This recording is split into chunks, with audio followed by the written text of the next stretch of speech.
Dans cette vidéo, je vais vous parler de la peste noire, cette épidémie qui a ravagé l'Europe entre 1347 et 1350. Cette épidémie a touché l'Asie, le Moyen-Orient, l'Afrique du Nord et l'Europe. La peste est arrivée en Europe via les puces des rats qui étaient infectés. De nouvelles études soumettent l'hypothèse que ce seraient des gerbilles et non des rats qui auraient aidé à la propagation de la maladie. En effet, cette épidémie touche aussi bien les hommes que les animaux, et les rats ont voyagé de l'Asie ou de l'Afrique par bateau jusqu'en Europe. En décembre 1947, la peste est à Majorque en Espagne et elle ne tarde pas à s'étendre. En novembre de la même année, la peste est à Marseille. 8 mois plus tard, en août, l'épidémie touche Paris. Elle se propagera 3 ans plus tard au Groenland. En 1350, la peste est partout. Certains lieux sont rayés de la carte et d'autres perdent entre 20 et 80% de leur population. Il y a 3 formes de diffusion de la maladie.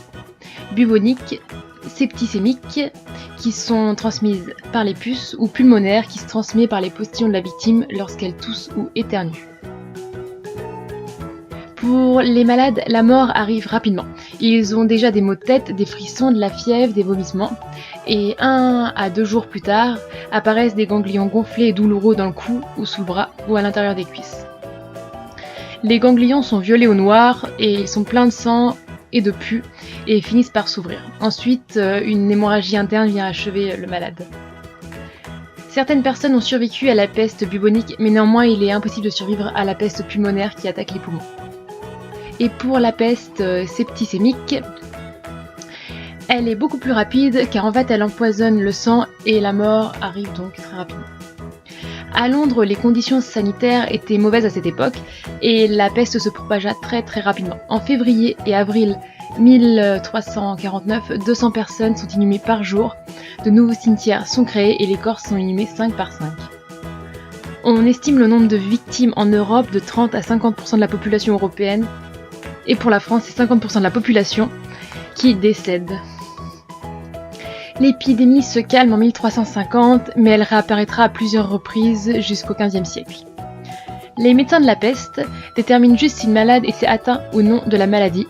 Ces médecins sont des individus qui acceptent de se rendre dans chaque maison pour constater la maladie, contre une rémunération importante, car c'est vraiment très risqué. Et c'est ce qui aidera aussi à la propagation de la maladie, étant donné qu'ils vont voir de malade en malade. Partout où ils se déplacent, ils peuvent emmener la maladie. Pour l'anecdote, lorsque la peste a touché la France en 1643, à Lyon, les Lyonnais ont prié la Vierge Marie pour que la peste noire cesse, en promettant de lui rendre hommage chaque année si l'épidémie cessait.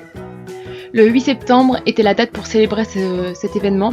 Pour des raisons météorologiques, l'événement a été repoussé au 8 décembre, et depuis, la fête des Lumières a lieu chaque année début décembre à Lyon.